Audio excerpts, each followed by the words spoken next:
저는 그 저학년 자기주도 학습 영역을 주로 담당하고 있는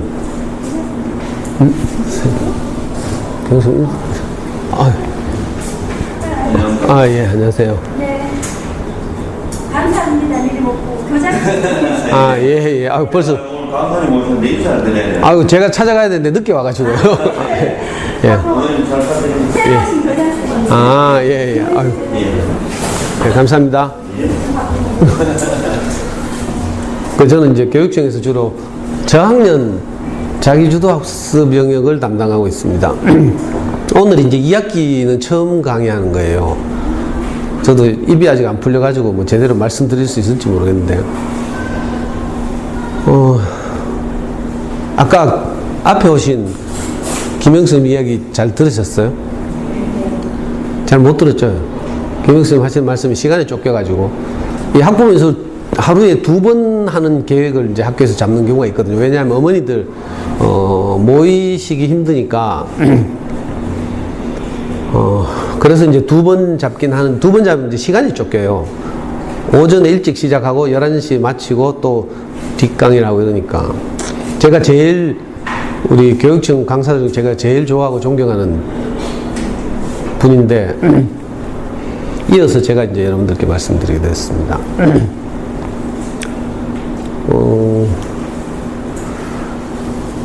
저는 오늘 그 강의 제목이 뭐 스스로 공부하는 아이를 키우려면 이건데 방금 말씀하셨듯이 희망사항이죠. 스스로 공부하는 아이는 10만 명에 1명 있을까 말까? 10만 명에 1명이면 전국 5등이라는 뜻이거든요. 수능 칠 때 60만 명 치니까 저도 이제 아이를 키웠지만 스스로 공부한다? 대개의 경우 이건 이제 엄마의 폭력에 길들여졌거나 아니면 돌연변이거나 평범한 아이들은 이게 안 되죠.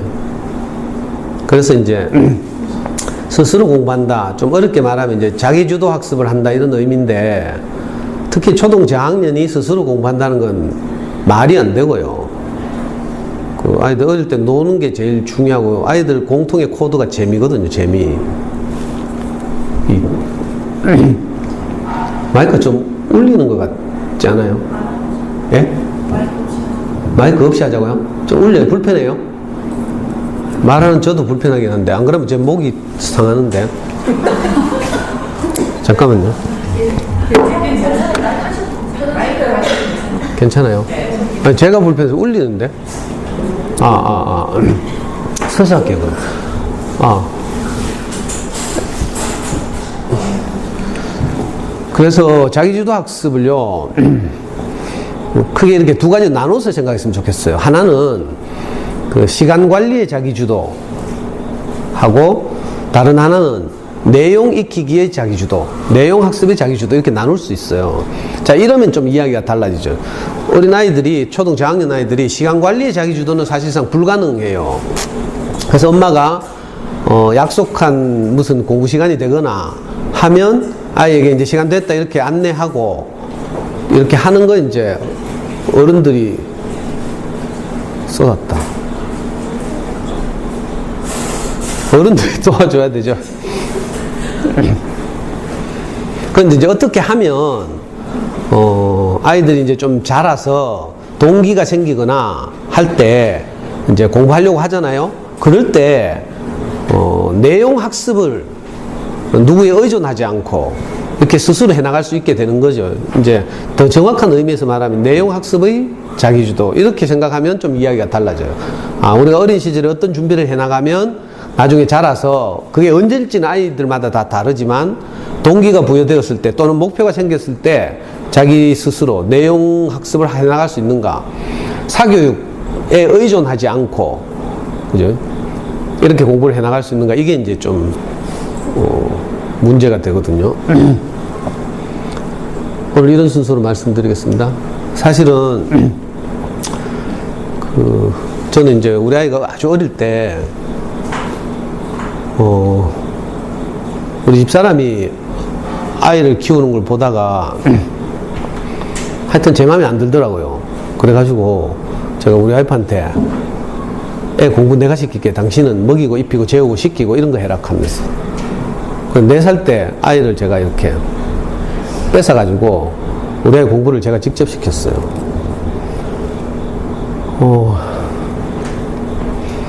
보통 엄마들이 제가 아이를 4살 때부터 직접 키웠다 하면 와 하면서 막 부러워하고 이러던데 저는 반응이 없네. 관심도 없다 이거죠. 실제로 4살쯤 돼가지고 제가 아이를 이제 뺏어가지고 아이를 막상 키우려고 하니까 어떻게 해야 될지 모르겠어요. 보통 엄마들도 이제 우리가 어린 시절의 경험 같은 걸 떠올리기도 하고 이러잖아요. 그래서 저도 이제 어린 시절 경험을 떠올렸는데, 내게 좋은 경험 있으면 이제 아이를 그대로 키우면 되니까. 근데 저는 어린 시절을 하면 아주 막 절망적인 기억밖에 없거든요. 우선 제가 초등학교 1학년 어느 봄날 이제 우리 비산동에 있는 단칸 새방에 살았는데 아버지가 이제 그 당시에 폐병 환자였어요. 지금은 뭐 폐렴 이런 거 아무것도 아니지만 그 당시에는 약이 별로 안 좋아가지고 계속 약을 투여하면 내성이 생겨서 더 이상 안 들어요. 그래서 아버지는 이제 시립의료원, 요즘 대구의료원이죠. 거기서 입원 치료 받다가 이제 할 수 없이 퇴원해가지고 집에서 이제 그냥 가료하고 있었던 때고, 엄마가 먹고 살려고 밤일하러 이제 섬유공장에 야간 출근하고요. 우리 삼형제가 아버지하고 같이 잤거든요. 근데 새벽에 형이 막 울면서 이제 저를 깨워요. 그걸 벌떡 일어나 보니까 아빠가 돌아가셨어요. 지금도 저는 그때 그 기억이 선명해가지고 트라우마가 지금도 있는데. 초등학교 1학년 때 일이에요. 그리고 나서 엄마 혼자서 우리 삼형제를 키워야 하니까 굉장히 어려웠겠죠. 나중에는 이제 형편이 점점 어려워져서 엄마는 공장 기숙사 들어가고 우리 삼형제는 각각 다른 친척 집에 하나씩 보내지고 이렇게 해서 초등학교 시절을 보냈거든요. 저는 뭐 전라도에서도 초등학교 다니고 서울에서도 다니고 막 이렇게 6군데를 다녔는데 막상 제가 이제 와이프한테 큰 소리를 치고 아이를 내가 잘 키워볼게 하면서 그죠? 뺏었지만 어떻게 키워야 될지 모르겠고 제 기억도 어떻게 양육받은 경험도 없고 이래가지고 할 수 없이 이제 시내 뛰어나가가지고요. 그 당시 시내 가장 큰 서점 제일서적이라고 있었는데 제일서적 가가지고 이제 육아코너에 가서 닥치는 대로 육아서적을 읽고 어머니 어디 얼굴 보이는데 이렇게 옮겨 앉으세요. 피해가지고 제 얼굴 보려고 고개를 이렇게 제끼고 있으니까 보는 제가 불안해가지고 죄송해요. 제가 커서 아니 직선으로 이렇게 앉으셔가지고 이러면 편안하게 보잖아요. 이제 좀 제가 안심이 되네요. 그래서 교보 나가가지고 제일서적 나가지고요 육아 코너 가서 닥치는 대로 육아서적을 막 읽었어요. 왜냐하면 제가 이제 그렇게 해서 겨우 초등학교를 졸업하고 우리 삼형제가 아무도 중학교를 못 갔어요. 우리는 초등학교만 졸업하면 일하러 갔어요. 돈 벌러. 우리 엄마한테 조언하시는 우리 사촌들도 다 어렵게 자라고 이래 놓으니까 전부 숙모 혼자 고생 안 하려면 애들 빨리 기술 가르쳐야 돼요. 해가지고 초등학교만 졸업하면 이제 공장에 가서 기술 배우러. 그러니까 저는 이제 중고등학교를 못 다녔거든요. 나중에 이제 공장 다니고 뭐 이러면서 검정고시를 했는데 그러다 보니까 그 어린 제 생각에 그때 30대 초중반 이럴 때 제가 가장 아쉬웠던 것이 저도 이제 좋은 환경에서 태어나서 남들처럼 중고등학교를 다녔더라면 최소한 양보해서 중학교나 고등학교 둘 중에 한 군데라도 제가 다녔더라면 내가 지금보다 훨씬 더 공부를 잘했을 텐데 이런 생각이 늘 제 인생의 큰 아쉬움으로 남았죠. 그래서 이제 아이를 키울 때는 어찌하든지 내가 겪었던 이 아쉬움, 공부를 충분히 하지 못했다는, 기회가 없었다는 그 아쉬움을 우리 사랑하는 아이는 겪게 하고 싶지 않아서 제가 이제 공부를 잘 시키려고 그렇게 닥치는 대로 육아서적을 읽고 이렇게 했던 거죠. 우리 어머니들도 왜 보통 아이 키우는 걸 보면 대부분 다 그렇게 해요. 내가 겪었던 내 인생의 가장 큰 아쉬움을 우리 사랑하는 아이는 겪게 하고 싶지 않죠. 그래가지고 엄마들은 보니까 대부분이 제일 아쉬운 게 자기가 피아노 못 친 거더라고. 그래가 피아노가 국민과목이 국민과목. 그래서 피아노 가면 또 원장선생님이 막 얘는 음감이 좀 뛰어나요 하면 또 뭐 그거 꽂혀가지고 한 6학년 때까지 계속 시키죠. 근데 이게 처음에 좋은 마음으로 시작하는 거잖아요. 내가 겪었던 아쉬움 이런 걸 내 아이는 겪게 하고 싶지 않다. 저는 이제 학교를 못 다녀서 충분히 공부할 기회를 얻지 못한 것이 제 인생의 가장 큰 아쉬움이었어요. 그래서 제서적 가서 정말 닥치는 대로 공부 잘하게 하는 방법에 관한 육아서적들을 거의 다 읽었죠. 좀 속물적이긴 하지만 영재자 들어간 제목의 육아책, 서울대자 들어간 제목의 육아책 이런 거 다 읽었어요. 그러다 보니까 많은 육아책을 읽다 보니까 공통적으로 뭐 하나가 딱 잡히더라고요. 엑기스라고 할까? 많은 사람들이 서로 다른 이야기를 하고 있지만 공통적으로 하는 말이 하나 있었는데, 애가 나중에 커서 제대로 공부할 동기가 생겼을 때, 아니면 목적의식이 생겼을 때 애가 힘있게 공부를 해 나가려면 어린 시절에 뭘 준비해야 되는데, 그때 어린 시절에 가장 중요한 것이 책 읽기다. 이렇게. 그 말에 제가 꽂혀가지고 그래 책 읽기구나 하면서 있잖아요. 그러던 찰나에 우리 집사람이 퇴근하고 오다가 우연히 버스 차창 너머로 저 송현동에 있던 이 서점을 발견했어요. 어린이 전문 서점 하면서. 지금이야 어린이 전문 서점 하면 엄마들 아는 건 다 전집 할인 매장밖에 모르죠. 이 대구에 4군데 있었는데 어린이 전문 서점이. 그 전집 할인 매장에 어린이 전문 서점 또는 어린이 서점 간판 붙여놓은 거하고 다르고요. 옛날에 우리가 어린이 전문 서점에 불렀던 이런 서점들은 정말 잘 만들어진 주옥 같은 단행본 어린이 책을 전문적으로 취급하는 서점이었어요. 그 이 서점을 우리 와이프 발견하고 이제 저하고 아이를 데리고 갔죠. 가보니까 진짜로 제 눈이 왜 뭐 만화 같은 데 나오죠. 눈이 팍 떠지는 거죠. 이런 거 알아요? 만화 보면 왜 눈이 막 동공이 커지면서 팍, 이건 뭐라 카노? 하여튼 너무 좋은 책들이 정말 한눈에 봐도 주옥 같은 어린이 책, 세계적인 어린이 그림책들이 막 쫙 전시돼 있고 쉽게 손댈 수 있고 읽을 수 있고 이렇더라고요. 물론 요즘에는 학교 도서관에도 좋은 어린이책이 많이 들어와 있고 공공도서관도 많이 생겼고 이렇죠. 제가 아이를 키울 때만 해도 그렇지 않았거든요. 학교 도서관은 가정통신문을 보내서 집에서 책 한 권씩 보내라고 해요. 책이 없어가지고. 그러면 저부터 우리 집에서 가장 쓸모없는 책, 이걸 애 손에 들려 보내는 거라. 그러면 학교 도서관은 그걸 다 모아놨어요.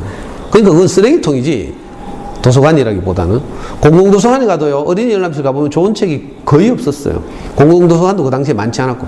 요즘은 이제 학교 도서관 너무 잘 정비되어 있고 예산도 이렇게 배정되고 심지어는 사서 선생님 있는 학교도 많고 또 주변에 공공도서관도 많이 들어서고 심지어는 아파트 대단지 가면 아파트 마을 도서관도 다 생겨 있고 이렇죠. 진짜 아이들 잘 양육하기 정말 좋은 이제 조건이 된 거죠. 제가 아이를 키울 때는 그렇지 않아서 거의 저는 우리 아이 4살 때부터 중학교 2학년 때까지 이 서점에 매주 한 번씩 갔어요.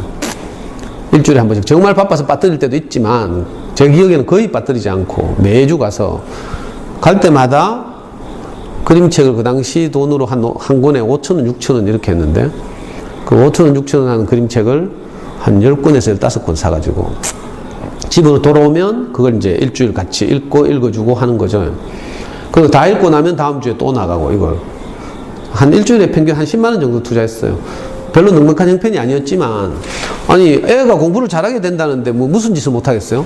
뭐 해외도 보내고 사교육도 다 시키는 판에.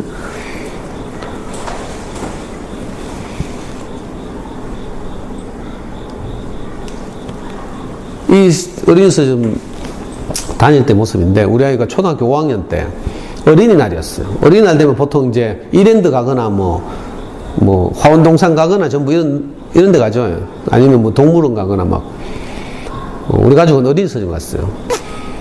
그때 어린이서점에서 이벤트를 했거든요. 어린이날 그 서점에 책 사러 오시면 가족 사진을 찍어주는 거라. 그 당시에는 뭐 디카 이런 거 없었어요. 폴라로이드 카메라로. 그래가지고 지금 책방 주인이 지금 사진 찍고 우리는 연출하고 있는 모습이에요. 우리 와이프 저한테 어깨에 다정하게 손 얹고 있죠. 저거 쇼예요, 쇼. 평소에 저한테 저렇게 하는 분이 아닌데 우리 애는 부끄럽다고 머리 숙이고 있죠. 근데 신기하게도 있잖아요. 미리 말씀드려 우리 아이는요 학원을 다니거나 뭐 공부방에 가거나 이런 거 한 번도 안 했어요. 왜? 책 읽기를 좋은 어린이책을 계속 읽으니까 있잖아요. 공부에 필요한 어떤 요소들이 막 자라는 거라. 그래가지고 구태여 뭐 이렇게 아까 말씀드린 것처럼 내용 학습을 하는 데 있어서 말귀를 못 알아들어가 남의 설명을 듣는다든지 이런 게 불필요하게 된 거예요. 전문가들에 따르면 몬테소리 여사 같은 분이 이렇게 말했어요. 한 어린이가 아주 성숙한 성인으로 잘 성장하려면 크게 세 가지 영역의 골고른 발달, 균형감 있는 발달이 필요하다. 하나가 뭔가 하면 신체적 건강, 이걸 보고 행동 영역 이렇게 하죠. 신체 영역의 발달. 이건 어떻게 해요? 좋은 음식 먹이고, 소위 말하는 유전자 조작식품 이런 거 피하고, 그죠? 유기농 먹거리 먹이고, 이렇게 좋은 음식을 공급하고 이러면 아이들 건강하게 자라는 거죠. 다른 하나가 뭔가 하면 인지 영역의 발달. 인지 영역이라는 것이 이제 주로 학습과 관련된 어떤 요소죠. 그리고 다른 하나가 정서적인 안정. 이 세 가지예요. 이 세 가지가 어릴 때부터 균형감 있게 자라야 되죠. 이 균형이 깨지면 어떻게 되는가 하면요. 어릴 때부터 막 굉장히 막 학습에 치중하고 이러다가 아이가 나중에는 자존감이 떨어져서 혼나고 이러다 보면요. 그죠? 어느 시점 딱 가면 한계가 딱 오거든요. 그래서 이 세 가지 영역이 균형감 있게 자라야 되죠. 건강하기도 해야 하고, 또, 인지 영역이 잘 발달해야 되고. 인지 영역이 잘 발달하는 가장 좋은 방법은 경험을 많이 하는 거예요. 경험보다 더 나은 방법은 없죠. 그래서 어린 시절에 요즘 엄마들 보니까 제가 어릴 때 하던 것보다 훨씬 더 많이 체험학습, 뭐 캠핑 이런 거 많이 하죠.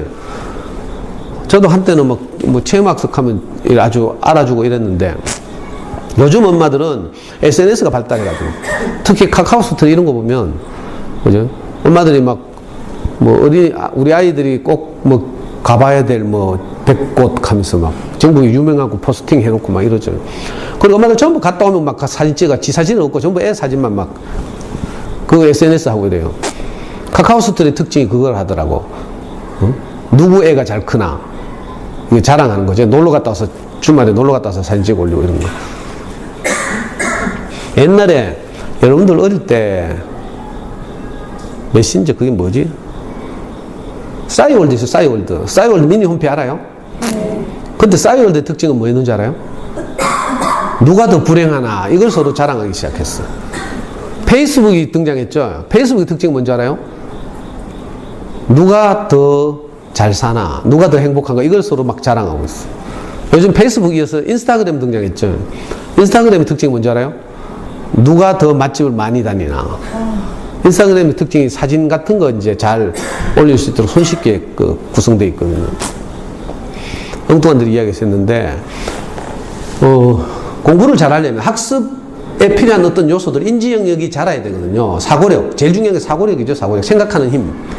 그리고 그에 더해서 창의력, 또 독해력, 이런 것도 있죠. 상상력도 있고요. 이런 여러 가지 요소들이 자라야 되는데, 이런 요소들이 자라게 하는 가장 좋은 방법은 아까 말씀드린 것처럼 직접 경험해 보는 거고요. 그 다음이 뭔가 하면 책 읽기죠. 우리가 아이들이 어려서 모든 것을 다 경험할 수는 없어요. 그죠? 제한을 받게 되죠. 그러니까 학교도 다녀야 되고 이러니까 어쩔 수 없이 우리가 간접 경험을 하게 되는데, 이 간접 경험을 가장 손쉽게 하는 것이 좋은 어린이 책을 많이 읽는 거죠. 좋은 책을 읽다 보면 자연스럽게 이런 요소들이 자라서 공부하는 데 아주 큰 도움이 돼요. 실제로 서울에 가면 교보빌딩 있죠, 교보빌딩. 교보빌딩 앞에 가면 이거 보신 분 있어요? 대구 살아서 안 가보시나? 서울 교보문고 앞에 가면 이게 있어요. 책은 사람을 만들고 사람은 책을 만든다. 이렇게. 책을 읽다 보면 아이들이 그 내용을 소화해서 어떤 아이로 자라는 거죠.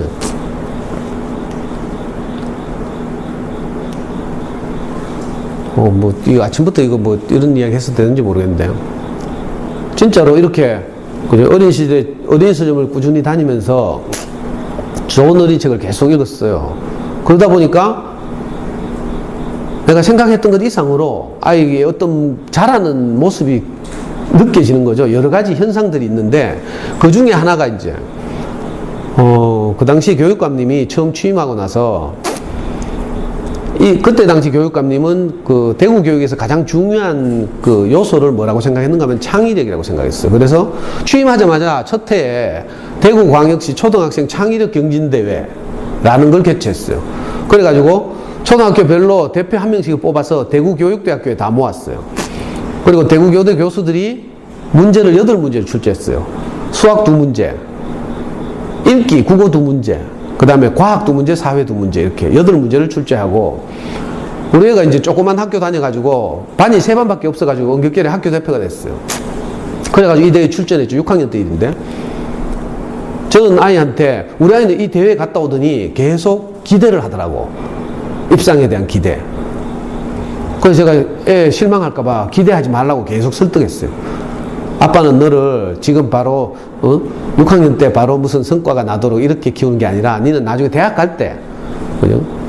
네가 힘을 발휘할 수 있도록 책을 많이 읽고 이렇게 잘하고 있으니까 너무 기대하지 말고 나중에 대학 갈 때 우리 전국 수석 하자 하면서 제가 이렇게 설득했어요. 근데 애는 제 말을 흘려듣고 진짜 기대를 해. 홈페이지 들어가서 어느 날 보름 뒤에 발표가 나는데 진짜로 우리 이 대회에서 동메달 받았어. 그때 대구광시 초등학교가 190개, 지금은 230, 40개 있는데 190개 있었는데 190명의 아이들이 각 학교 대표로 나왔죠. 그 중에 대구에서 가장 뛰어난 아이들, 지금 초등 수준에서 대구에서 가장 뛰어난 아이들은 주로 어디 모여 있는가 하면요, 경북대학교 수학과학 영재교육원 있어요. 거기 주로 있죠. 그 다음이 이제 교육청 영재반, 뭐 이렇게. 그 당시 우리 아이 때는 교육청 영재반이 없을 때인데, 거기 있는 애들이 각 학교 대표로 다 나왔거든요. 우리 애는 한 번도 사교육을 받아본 적이 없고, 학원도 다닌 적이 없고, 이런데, 뭐 칠판만 있으면 그 당시에 나온 문제들을 내가 설명하고 이러면 더 실감 날 텐데, 생각하는 힘이 있어야 좋은 높은 점수를 받는 거예요. 예를 들면 국어 문제, 읽기 영역에서 어떤 문제가 나왔는가 하면요, 그 유명한 성경에 나오는 에피소드인데, 솔로몬의 재판 이야기가 있어요. 그 이스라엘에서 가장 지혜로운 왕이 솔로몬인데, 솔로몬에게 어느 날 두 엄마가 한 아기를 데리고 찾아와요. 서로 자기 아기라고 우기는 거죠. 그래가지고 아무리 뭐 물어봐도 대답이 안 나, 해답이 안 되고 양보도 안 하고. 할 수 없이 솔로몬이 그러면 도저히 안 되니까 이 아기를 둘로 쪼개가지고 반씩 나눠 가지라 이렇게 말했어요. 그랬더니 친엄마가 깜짝 놀라가지고, 아이고 제가 양보할게요 하면서 저 옆에 내 주세요 하면서. 그 옆에 내는 뭐라 했어요? 예, 그렇게 하세요. 반으로 토막 내세요. 막 이렇게. 그래가지고 딱 솔로몬이 네가 가짜구나 하면서. 이래 찾아줬잖아요. 이게 소위 친자 확인 소송이죠. 요즘 말로 하면. 자, 이 창의력 경진들 한데 읽기 지문에 이 긴 솔로몬 이야기가 나오고 문제가 딱 하나 있어요. 뭐라고요? 네가 만약 솔로몬이라면 어떻게 친어머니를 찾아줄 것인지 생각나는 대로 써라. 그러니까 논리적으로 설득력 있는 많은 해결 방법을 쓰면 많이 쓸수록 높은 점수 받아요. 수학도 그렇고요. 뭐 전부 다 생각나는 대로 써라. 전부 생각나는 대로 써라. 그러니까 생각의 깊이가 있을수록 많은 다양한 대답을 할 수 있는 거죠. 우리는 어릴 때부터 어린이 서점 다니면서 좋은 어린이책을 많이 읽었으니까 이건 아주 쉬웠죠. 그 신기하게도 그때 당시에 190명 중에 5등 했어. 5등. 1등 1명 금메달, 2등 3명 은메달, 5등에서 9등 동메달 이렇게 받았고, 우리 갑옷처럼 가지고 있어요. 제가 이걸 원래 5월 달에 우리 애 방 찾다 우리 애 이제 지금은 이제 해외로 나가서 취업해가지고 이제 애 방 정리하다가 초등학교 때 이 메달 발견해가지고, 그죠? 제가 얼마 전부터 강의에 이거 자랑하고 다니잖아요. 얼핏 보면 뭐 우리 애 자랑하는 것 같지만 사실 그게 아니고요. 책 읽기 힘을 말하고 싶은 거예요. 보통 엄마들은 이런 걸 잘 모르니까 책 읽기가 중요하다는 거 관념적으로 다 알죠? 다 아는데 실제 삶에서는 그렇게 책 읽기가 습관이 되거나 생활이 되거나 하지 못하고 다 뭐예요? 공부방 보내거나 학습지 하거나 이러면서 시간을 많이 그냥 날리고 있어요. 그러니까 길게 봐야 되죠. 길게. 당장 이번 중간고사, 요즘 중간고사 없죠. 이번 기말고사에서 우리 아이가 몇 점 맞는가 여기에 너무 주목하면 안 되고요. 왜냐하면 아이들은 아직 어려서 자라는 과정에 있죠. 제가 애 학교 보내보니까 같은 1학년이라도요, 우리 애는 이제 그 당시 2월생이었어요. 우리 때는 2월에서 3월에서 그 다음에 2월까지가 한 학년이라 요즘은 12월에서 1월에서 12월이죠. 그러니까 우리 애는 제일 꼬만 거라 꼬마. 2월생이라서 7살 때 들어갔으니까. 들어가 보니까 다 누님들이야, 누님들. 같은 8살, 7살, 8살인데, 우리 집에 애들 놀러 오는 거 보면요, 덩치가 훨씬 크고 막 있잖아요. 초등학교 때 항상 보면 키가 제일 작아서 1번, 반깃발 들고 운동장에 모이고 우리 애 이랬거든요. 운동회만 하면 항상 꼴찌. 6명 달리면 6등, 4명 달리면 4등. 너무 속상했어요. 그런데 이놈이 나중에 중학교 가가지고 자기 반 계주 대표가 됐어. 초등학교 때 맨날 운동회하면 꼴찌한 놈이. 웃기죠? 뭐 특별한 무슨 대책이 있는 게 아니고, 니 우야다 이래 됐노 물어보니까 우리 하는 말이 뭐 별거 없어. 경도를 열심히 했어. 이렇게 하더라고. 경찰과 도둑놀이 알아요?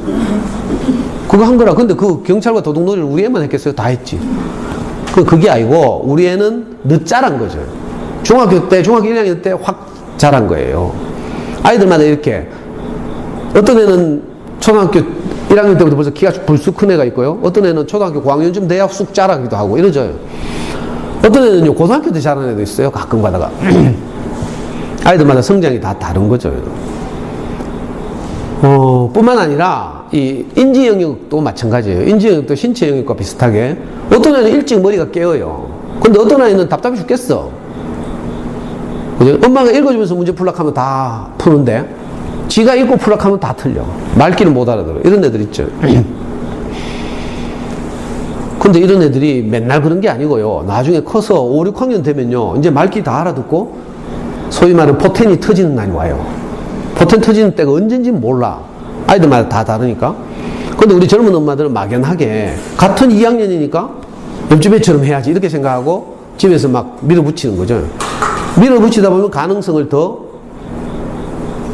어렵게 만들어요.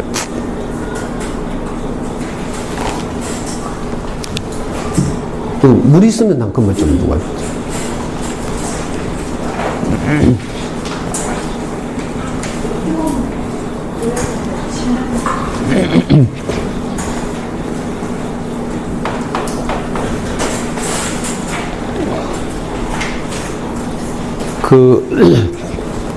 그러니까 이제 아이를 키울 때 특히 초등학교 시절에 자녀들을 양육할 때는요 길게 보고 나중에 이제 아이들이 좀 자의식이 생기고 그죠? 공부에 필요한 어떤 동기 이런 게 생겼을 때 공부할 수 있도록. 네, 감사합니다.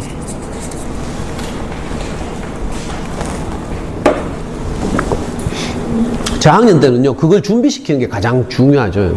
가장 손쉬운 방법이 책을 좋아하게 하는 거죠. 책을 좋아하는 것보다 더 효과적인 방법은 아직 제가 발견하지 못했어요. 저도 만약에 그 다른 방법이 있었더라면 그거 시켰겠죠.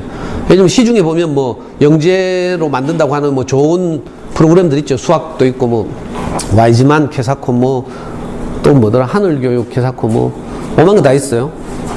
팩토니 뭐. 근데 그런 프로그램들은 늘 시대에 따라서 조금씩 그 모양을 달리해서 또 새로운 브랜드가 등장하고 새로운 브랜드가 등장하고 이러거든요. 근데 그것과 아무 상관없이 사실은 가장 중요한 방법이 뭔가 하면 아이들이 책과 친구가 되게 하는 거죠.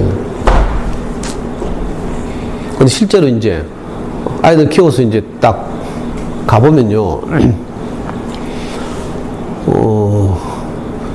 여러분들 아직 아이들 어려서 이런 이제 아이들 직접 키우면서 수능을 경험하고 하지 않았잖아요. 먼저 이제 제가 이제 안내를 해드리는 거죠. 거꾸로 필름을 거꾸로 돌린다고 생각하고 아이들 커서 수능고사장 간다고 생각해봐요. 수능치를 딱 가보면 첫 교시가 언어 영역이죠. 국어시험이죠. 국어시험. 국어시험인데 한 교실에 30명이 앉아서 수능을 쳐요. 근데 그 30명 중에 시간 내로 문제를 다 풀고 가져간 수험표 뒷면에 정답 옮겨 적고 저녁에 가채점 하려. 그죠? 그리고 답안지에 5분 전에 마킹하고 이런 아이들이 한 교실에 한 명도 없어요. 잘하면 한 명 있을까 말까죠. 우리말로 된 국어시험인데 왜 그런 줄 알아요? 애들이 어린 시절에 읽기를 충분히 안 해가지고 속도가 안 따라와요. 속도가. 여러분도 수능 쳐봤으면 아는데 40m로는 수능 쳐봤을 텐데 내가 나이를 모르니까 뭐 수능을 쳤는지 안 쳤는지. 무슨 말인가 하면요, 고3 때 수능고사 가서 국어시험 문제를 딱 받아보면 딱 아는 거라. 이 아이가 지금까지 어떻게 자라왔는지. 우리말로 된 국어시험인데 우리 애도요 수능 칠 때 제일 어려운 게 제일 많이 틀린 게 국어예요. 어린 시절부터 그렇게 책을 많이 읽었는데도 불구하고 그게 안타깝죠. 그제서야 아 이게 아니구나 하고 책 읽기가 소중하구나 하고 이제 느끼는 거죠. 필름을 다시 돌려서 이 아이들이 고등학교 1학년 때는 어땠을까 생각해봐요. 고등학교 1학년 딱 들어가는 순간 국어 공부는 따로 책 읽기는 따로 못해요. 시간이 없어요. 고등학교 들어가는 순간 수학 공부해야 돼요. 입시에서 가장 중요한 게 수학이기 때문에 보통 이제 제대로 포기하지 않고 공부하는 아이들 보면 수학 공부를 한 60% 해요. 그리고 영어 공부를 한 20, 30 하죠. 나머지 이제 국산이 뭐 사탐, 과탐이니 이런 걸 가지고 한 1, 20% 하고요. 책 읽기를 따로 할 시간이 없어요. 늦었죠. 그럼 어떻게 해요? 언제부터? 중학교 때까지는 그래도 책을 손에 놓지 않아야 되는데 대부분 중학생 되면 어때요? 사춘기 왔죠. 게임, 남자애들은 게임해요. 여자애들은 멋부리고 앉았죠. 그리고 카톡하고 앉았어요. 그러니까 따로 공부할 시간이 없어요. 말도 잘 안 들어요. 초등학교 때 같으면 혼이라도 낼 텐데 그것도 안 돼 이제. 여러분도 아직 사춘기 자녀들 안 키워봐서 잘 모를 텐데 절벽을 만나는 것 같죠. 엄마 내 인생 내가 알아서 할게. 딱 하고 문 쾅 닫고 들어간다니까. 그러면 뭐 심하이. 어릴 때 그렇게 말 잘 듣고 착하던 애가 어느 날 뭐 눈빛이 달라지고 막 이래요. 저도 우리 아이 중학교 때 한 대 집박으려고 하다가 큰일 났잖아요. 아니 이 새끼가 가면서 한 대 확 집박다고 제가 오른팔로 스윙을 해가지고 머리를 집박으려고 갔는데 뭐가 턱 걸려. 우리 애 왼쪽 팔이 제 팔목을 딱 잡아요. 이게 아빠가 때리는데 막아 하면서 왼팔로 또 한번 때리려고 하니까 이번엔 애 오른팔이 제 팔을 막아요. 이게 안 놓나 하면서 막 팔을 빼려고 막 쥐 흔드니까 아빠 제발 정신 차려 하면서 저를 벽으로 밀어붙여. 슬픈 일이죠. 중학생 때 진짜 안 돼요. 그래서 뭐 답답한 저 수성구 범어동 같은 데 가면 그래도 막 엄마들이 밀어붙여가지고 엄마 말 안 듣고 책은 안 읽으니까 어떻게 해요? 논술학원 이런 데 보내는 거라. 논술학원 가면 전문가들이 다만 한 달에 몇 권이라도 추천해서 읽게 할 것이다 이렇게 생각하고 비싼 수업료를 지불하고. 그런데 그런 데 가가지고 애들이 뭐 책 읽겠어요? 습관이 안 돼 있는데 거기서 뭐 하는 줄 알아요? 멍 때리는 기술을 배운대. 그 엄마들은 뭐예요? 전기세 내고. 초등학교 저학년 때로 내려와요. 저학년 때 애들 뭐 책 좀 좋아하고 공부 좀 잘하는 애들은 대부분 뭐 들고 있어요? Y 들고 있어요. 만화책. 그죠? 나머지 애들은 뭐 Y도 안 들고 이러죠. 말 안 들어요. 그래서 할 수 없이 또 집에서 답답해서 엄마들 하는 게 이른바 학습지 하는 거, 학습지. 주니어 플라톤, 한우리 독서논술 뭐 이런 거 하고 있어요.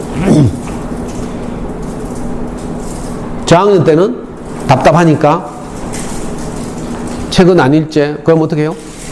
웅진국어 뭐 이런 거 하죠. 장원 한자 이런 것도 하고 뭐 국어 관련 학습지 하는 거죠. 제일 안타까운 일이에요 사실은. 어린 시절 이렇게 보내면 안 되는데 시간이 다 그냥 날아가는데 학습지 하면요 실력이 느는 게 아니에요. 불안감을 좀 위로받을 수는 있을지 모르지만 실력이 느는 건 아니에요. 문제를 풀어서 실력이 늘진 않거든요. 문제풀이는 뭐 하는 거예요? 있는 실력을 확인하는 거예요 원래. 공부라는 게 모든 공부라는 게 개념을 잡아야 되는데 개념 없이 문제만 풀면요 틀린 거 또 틀리고 틀린 거 또 틀려요. 물론 오늘 틀린 거 내일 하면 맞겠지. 오답했으니까. 하지만 일주일 후에 하거나 한 달 후에 하면 또 틀려요. 다 잊어버려가지고. 이 개념 학습이 안 돼서 그렇죠. 그 모든 학습 영역의 기초가 되는 책 읽기를 통해서 어휘력, 독해력, 사고력 이런 게 향상돼 있어야 그죠? 뭐가 잘하는 거죠. 근데 이런 과정 없이 그냥 하다 보니까. 근데 보니까 엄마들한테 이제 강의하면서 물어보니까 다 책 읽기가 중요하다고 다 알고는 있어요. 책 읽기가 중요한데 왜 이렇게 이상하게 애들이 실제로 초등학교 들어오면 책을 안 좋아하는가? 제가 유심히 관찰해 봤더니 제가 생각하는 가장 중요한 원인은 이거예요. 어릴 때 유아기 때부터 엄마들이 너무 전집을 많이 사서 읽힌다. 어떤 집 가보니까 거실에 근데요 이게 제가 이 사진을 보여드리면 대부분 언제 우리 집에 와서 찍어갔어요. 근데 형편 좀 되고 이런 분들은 다 이렇게 재놓고 있죠. 그리고 밝은 엄마들은 요수 저까지 저거 어디 끄덕하면서 다 알더라고. 뭐 4대 전집 브랜드 웅진 교원 몬테소리 프레벨 거기다 또 뭐 아가월드 막 그리고 잘 모를 때 우리가 유아를 키울 때나 저학년 키울 때 잘 모를 때 동네 언니들 만나가지고 그만 동네 언니들이 야 그래 놔둬도 큰일 난다 하면서 빨리 뭐 웅진에 뭐 하면서 막 또 동네마다 교원 언니들 다 있어. 내 딸아 교육받으러 한번 가보자 하면서 또 교육따라 간다? 교육따라 가면 거기서 푸르미 아빠라는 분 만나가지고 또 막 어릴 때 책 읽기가 얼마나 중요한지 막 설교를 해 부흥회 하듯이 막 하죠. 그럼 와 그런가 싶어가지고 전부 막 사제. 근데요 딱 사진 한 번 이거 읽고 싶겠어요? 읽고 싶지 않죠. 여기서 저까지 똑같아.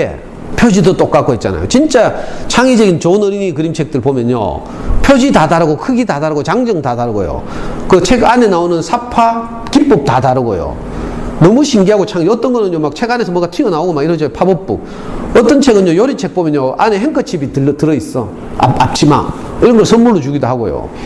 막 신기한 그런 창의적인 좋은 다양한 매체들을 만나야 되는데 어릴 때부터 똑같이 여기서 여기까지 질려가지고 처음에는 읽을 게 없어가지고 이거라도 읽죠. 참 안타까운 일이에요. 그래서 제가 옛날에는 빨리 좀 이거 갖다 팔아라 하면서 중고나라 갖다 빨리 팔으라고 엄마들한테. 근데 엄마들이 용기를 못 내더라고. 나중에 왜 그런 줄 알아요? 이게 인테리어라 알고 보니까 이게 인테리어 다 빼다 팔면 인테리어가 엉망이 돼. 누구 놀러 왔을 때 막 거실을 휑하해가 막 이렇거든. 그래 못 팔아. 그래서 내가 엄마들 마음을 이제 이해하고 이제 한꺼번에 갖다 팔라 소리 안 하잖아요. 요즘 도서관도 많고 하니까 도서관 적극적으로 이용하시라고. 어떤 언니들 따라 교육받으러 가면 이런 거 교육해요. 몇 시부터 몇 시까지 무슨 전집, 몇 시부터 몇 시까지 무슨 전집. 이거 아니면 큰일 난다 하면서 이렇게 따라가야 영재된다 하면서 막 난리죠. 종교라 종교. 푸르미닷컴 가보면요 종교라 종교. 저렇게 읽으면 다 영재될 줄 알고. 가장 큰 단점이 뭔지 알아요? 전집 중심의 책 읽기를 하다 보면 자꾸 내가 지식 중심의 책 읽게 돼요. 대부분 전집이 지식이거든. 과학 전집, 뭐 요즘 또 유행하는 사회 탐구 전집 뭐 이런 거. 애들이 뭐 5살인데 수능 치나? 사회 탐구 전집 하면서 막 유행하고 막 이러더라고. 한번 봐요. 뭐고? 6세 때 경제 역사일 거예요. 2세 때 세계 명작이 있는데. 이렇게 가르쳐요, 실제로. 그래서 뭐, 말이 안 되는 거죠. 세계 명작이 2세짜리 세계 명작이 어딨어요. 다 최소한 청소년 이상 돼야 읽을 수 있는 게 세계 명작인데, 그게 전집으로 나올 때 어떻게 해요? 다이제스트가 내용을 다이제스트하고, 막 아주 조잡하게 만들어서 줄거리만, 그러니까 책이 주는 감동이나 재미는 삭제되고, 줄거리만 앙상하게 남아있어요. 또, 엄마들 참 답답한 게 창작동화 전집이라고 있어요. 그거 보면 어떤 때는 성우가 더빙해가지고 막 엄마는 설거지하고 기계가 책 읽어줘요. 이거 마치 양계장에서 닭사육 하듯이.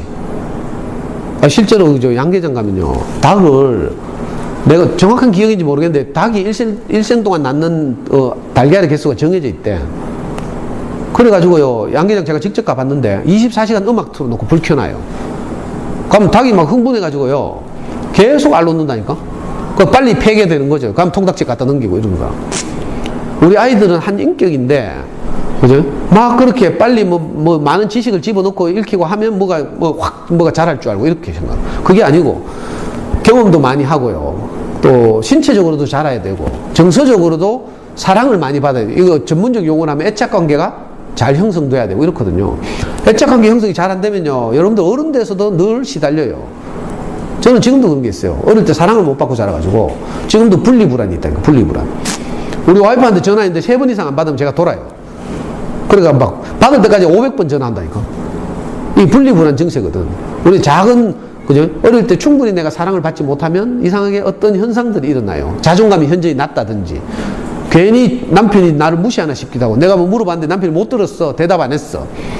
그러면 당신 못 들었어 하고 한 번 더 말하면 되는데 말 더 이상 안 하고 저기 나를 무시하는구나 하면서, 내가 돈 못 벌고 집에서 살림한다고 저기 내 무시한 거 맞을 거야 하면서 이런 식으로. 이게 왜 그런 줄 알아요? 자존감이 낮아서. 어린 시절 지식 중심의 책 읽기를 하면요, 책 읽기를 계속 할 수가 없어요. 원래 책이란 건 핵심이 뭔가 하면 사람 사는 이야기예요. 인문학이라고 부르죠. 인문학이란 거 아주 간단하고 무식하게 말하면 사람 사는 이야기를 다룬 거죠. 그러니까 책도 지식을 다룬 것 이런 게 아니라, 그죠? 사람 사는 이야기를 다룬 책. 그러니까 어린 시절은 자기들 또래 이야기나 동물 이야기 이런 거죠. 동물을 사람에 빗대어서 많이 이제 그림책을 만들잖아요. 자, 이것부터 시작해서 동화 이렇게, 그리고 사춘기가 되면 성장 소설, 이게 가장 책 읽기에 이제 중심 줄기죠. 이렇게 해야 되는데 잘못해가지고 어릴 때부터 지식 중심의 책 읽기를 하다 보면요, 책과 멀어지는 거죠. 지식이 없으면 재미가 없거든. 그래서 애들 안 읽어요.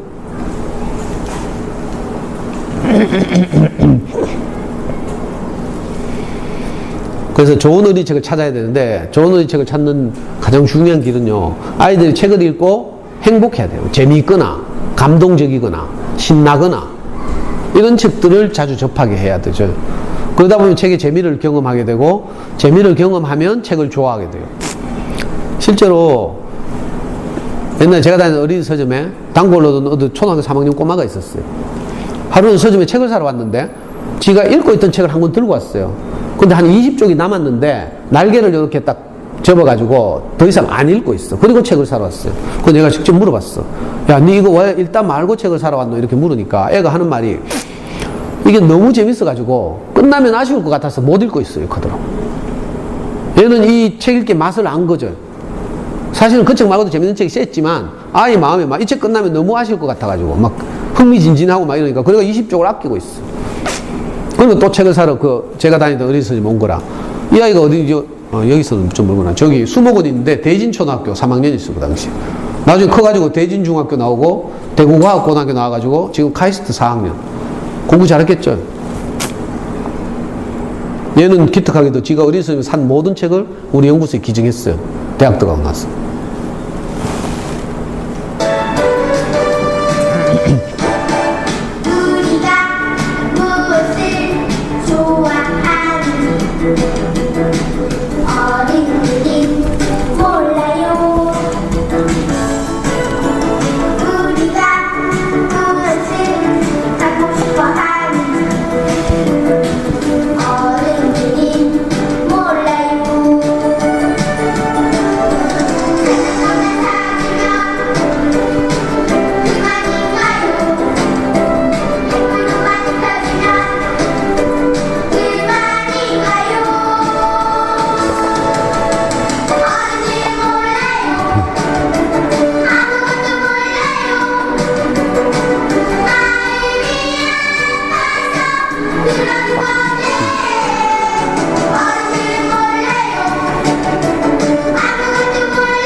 이 노래 알아요? 이거 다 알더라. 저만 몰랐어요? 아까 말한 대로 이제 우리가 보통 공부에 대한 아쉬움이 크고 이래가지고 어떻게 하면 이 아이가 자라서 공부를 잘했으면 하고 우리가 이제 막 지식 중심의 책읽기를 하고 이랬잖아요. 근데 이상하게도 이렇게 해서 잘하면 나중에 가보면 대부분 책 싫어하고요. 초등학교 들어가면서부터. 왜? 책의 맛을 모르는 거라. 지식을 자꾸 하다 보니까. 요즘은요, 지식은 네이버 검색하면 다 나와요. 그죠? 옛날처럼 한 개인이 많은 지식을 외우고 있고 이런 시대가 아니에요. 많은 지식과 정보가 제공되고, 이 제공된 지식과 정보를 바탕으로 어떻게 새로운 것을 창안해내는가, 이런 능력이 굉장히 중요해졌어요. 창의성이 중요하죠. 그래서 요즘은 막 편집, 이런 게 굉장히 중요해요. 좀 더 어려운 말로 하면 융합, 뭐 이런 거. 여러 정보와 이런 걸 받아가지고, 우리 사회에 필요한 새로운 걸 만들어내는 아이디어, 이런 게 굉장히 중요해졌죠. 그래서, 방금 이 노래도 나온 것처럼, 어린 시절에는 아까 말했어요. 몬테소리 대사가 말하기를 행동 영역, 인지 영역, 정서 영역. 자, 인지 영역의 발달을 위해서 좋은 어린 책을 읽혀야 하지만, 우리가 잘못 왜곡되면 아까 말한 대로 지식 중심의 책 읽기를 하게 되죠. 그리고 아이를 키우다 보면 이상하게 우리 안에 원인을 알 수 없는 불안감, 이런 게 있죠. 저도 그런 거 겪었는데, 아이를 키우는, 더군다나 적극적으로, 방치하지 않고 적극적으로 아이를 키우는 많은 엄마들한테 공통적으로 질병이 하나 있어요. 충동조절 장애라고. 한번 뚜껑 열리면 닫히지가 않아. 여러분도 그런 경우 없어요? 저는 뭐 한 번 딱 뚜껑이 열리니까 스톱이 안 돼, 스톱이. 그래가지고 애 공부시키다가 발로 차고요. 처음에는 머리로 쥐박다가 성의 분에 못 이기면 발로 차고요.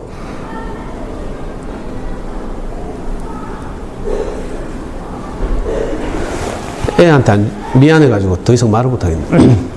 하여튼 이런 경험을 많이 했거든요. 제 마음으로는 아빠가 공부를 충분히 못했으니까 이놈이 공부를 잘했으면 하고 시작한 일이 이상하게 내가 자꾸 불안감이 쫓기니까 애를 자꾸 혼내게 되고요. 또 말도 거칠게 하게 되고요. 그러니까 애들 자존감은 점점 낮아지고 이렇죠. 안 그래도 아이들은 학교 생활 하는 것이 쉬운 일이 아니거든요. 물론 재미도 있지만 어떤 아이들은 학교 생활이 굉장히 어려워요. 저도 그랬는데 저는 엄마 없이 학교를 많이 다녀가지고 학교 가는 일이 이거 굉장히 힘들었어요. 자존감도 낮고 누가 돌봐주지도 않고 특히 방학이 끝나고 개학하는 날이 되면 저는 항상 공상을 해요. 선생님이 방학 숙제를 깜빡 잊고 검사를 안 하는 상상. 방학 때 엄마가 돌봐줘야 방학 숙제를 하거든요. 근데 저는 늘 못해요. 그러니까 개학 날만 되면 내가 그 공포에 시달리는 거라. 방학 숙제 검사를 혹시 선생님이 잊고 지나갔으면 좋겠다 이런 상상. 근데 그런 선생님이 어디 있어요? 없거든요. 미술 시간만 되면 또 두려움에 쫓겨요. 엄마가 있으면 도화지를 사서 보낼 텐데 엄마가 없으니까 도화지가 없어. 근데 크레파스는 크레용은요 친구들이 쓰다 남은 몽당 크레파스를 내가 다 모아가지고 비닐봉지에 넣어가지고 묶어가지고 들고 다녔어요. 문제는 이게 도화지가 없는 도화지. 그러니까 학교 생활하면서 항상 이게 열등감에 시달리고 이런 거죠. 다른 아이들과 비교도 되고 또 힘센 놈들이 계속 괴롭혀요.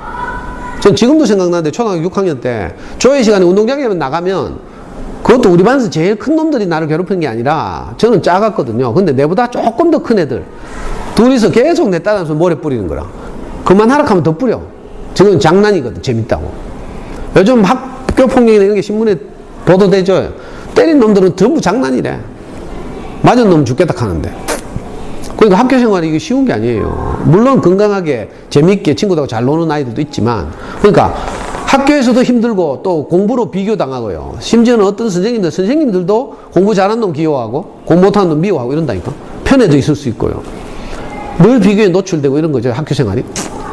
정서적으로 굉장히 쫓기고 집에 돌아와서라도 엄마한테서 충분히 인정받고 사랑받고 이래야 되는데 또 우리는 우리대로 불안해가지고 공부 이러다 보면 아이들이 정말 자기 마음 둘 곳이 없어요. 그러니까 아까 그런 노래가 만들어지는 거라.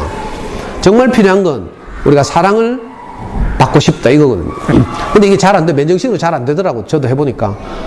제가 아버지 없이 자라는 바람에 저는 정말 우리 아이한테 좋은 아빠가 되고 싶었거든요. 근데 마음으로는 좋은 아빠가 되고 싶은데 현실은 공부를 잘 시켜야 되니까 하다 보면 열받죠. 뚜껑 열려. 수학 공부 시키는데 오답 나왔어. 저는 오답 나오면요 바로 발로 차고 막 부모교육 받아보면 그렇게 하면 안 되고 뭐라 하더라? 나전달법을 쓰래. 애의 행위를 질책하는 게 아니라 감정 코칭 같은 데서 이렇게 말하죠. 애의 행위를 비난하거나 질책하면 안 되고 그죠? 그때 느낀 엄마의 감정, 마음 이걸 표현하래. 그게 이제 나전달법이라고 하거든요. 그래야 애가 상처를 안 받는데. 그러니까 애가 예를 들어 수학을 틀렸어요. 그러면 나전달법 없으면 이렇게 말해야 돼요. 얘야, 아빠는 네가 수학 공부를 하는데 집중을 안 해서 자꾸 틀리니까 몹시 화가 난단다. 이렇게 말해야 돼요. 근데 이게 돼요? 저는 바로 이 새끼 정신 안 차리나 하면서 옆에 있으면 바로 머리 쥐어박고요. 발로 차고 막. 너무 미안했어요. 근데 지금 돌이켜 생각하니까 제가 어린 서점 다니면서 좋은 어린이 책을 만났잖아요. 그래서 제가 많은 시간을 정말 좋은 어린이 책을 아이하고 많이 읽었거든요. 자, 그럴 때는 내가 애한테 이 뚜껑 열려가지고 정신병처럼 막 그렇게 안 하는 거라. 왜? 책의 내용이 너무 아름답고 감동적이고 이러니까. 그래서 좋은 어린이 책을 읽어주다 보면 어떻게 돼요? 우리 마음을 실어서 표현하게 되고요. 또 아이도 그 그림책을 통해서 자기 마음을 많이 위로받고 치유되고 이러는 거예요. 이게 정서적으로 안정되는 가장 손쉬운 길이죠. 예를 들면 유명한 그림책 중에요. 엄마가 화났다 이런 그림책이 있어요. 주인공이 초등학교 한 1, 2학년 된 꼬마일 거야 아마 제 기억에는. 우리나라의 유명한 동화작가 최숙희라는 분이 쓴 그림책인데 이 책 보면요 엄마가 애를 위해서 짜장면을 시켜줬어. 우리 애가 짜장면 워낙 좋아하니까 웬일인지 시켜줬어요. 근데 애는 너무 고맙잖아요. 너무 맛있잖아요. 그러니까 정신없이 먹어. 근데 1학년짜리가 먹어보여 어떻게 했어요? 식탁에 다 쏟고 난리가 났어요. 바닥에 흘리고 막. 그러니까 엄마가 처음에 짜장면 우리 딸 짜장면 좋아한다고 짜장면 시켜줄 때 마음은 어디 가고 없고 열받아가지고 저 허리에 손 올라간 거 보이죠? 열받아가지고 지금 막 잔소리하고 있어요. 그럼 애는, 와, 짜장면 시켜줄 때 엄마 너무 좋았는데, 고마웠는데, 갑자기 막 모르모르 하니까 막, 애가 기가 죽는 거죠. 엄마가 화났어요. 이번에는 짜장면으로 먹다가 막 옷 막 더럽혀지고 막 떡칠 했잖아요. 입에도 막 묻고 이랬어요. 그래가지고 들어가서 씻어 하면서 이제 목욕해 하면서 혼자 목욕탕에 들려보냈어요. 엄마는 볼일 보고. 근데 애가 목욕탕에서 혼자 목욕하다가 너무 재밌는 거라. 그래가 막 비누거품 풀고 뭐 또 엄마가 옛날에 목욕탕 청소하던 거 생각나가지고 막 지가 막 바닥 막 지금 밀고 막 이렇게 하고 있어요. 엄마가 하도 목욕탕에서 안 나오니까 또 들어가 봤어. 그때 어떻게 됐어요? 목욕탕 완전 개판돼 있는 거라. 그래가지고 막 엄마 또 돌지경이 됐어요. 또 막 고함 지르겠죠. 그럼 애가 또 자존감이 훅 떨어지는 거예요. 이번에는 좀 조용히 놀으라고 했어요. 애는 정말 창의적으로 막, 근데 처음에는 스케치북 같은데 그렸겠지. 근데 너무 좁잖아요. 애는 상상력은 막 굉장히 무한한데. 그래가지고 막 보이는 공간에다 다 저래 막 그림을 그렸는데 엄마가 막 드디어 이제 뚜껑이 날아간 거라. 그래가지고 입에서 막 나오는 거 보이죠? 그러니까 애는 무슨 짓을 해도 엄마한테 혼나는 거라. 여러분들 그럴 걸 아마 집에 가면. 그러니까 무슨 짓을 해도 혼나는 거라. 그러니까 애들이 어떻게 생각해? 나는 뭐 왜 태어났지? 나는 뭐 왜 살아야 되지? 자존감이 점점 낮아지는 거죠. 뭐 하는 짓마다 혼나니까. 뚜껑 날아가고 나니까 이제 막 계속 막 애를 막 공격하는 거지. 그러니까 애는 어떻게 돼요? 점점 구석으로 몰리는 거죠. 이 그림책 작가는 이걸 아주 절묘하게 애가 작아진다고 묘사했어요. 자존감이 낮아지는 건데 덩치가 작아지는 것처럼 그림책이니까 환타지식으로. 나중에는 애가 사라졌어. 하루 종일 하는 짓마다 다 뭐락하고 쫓아다니니까 애가 자존감이 너무 낮아져서 엄마 눈에 안 보이게 됐어. 우리가 애가 눈에 안 보이니까 그래 고함 지르고 하는 거죠, 사실은. 애가 인격으로 보이면 그렇게 못 하거든요. 그래가지고 그제서야 엄마가 막 울고불고 이제 정신 차리고 나서 보니까 애가 없어.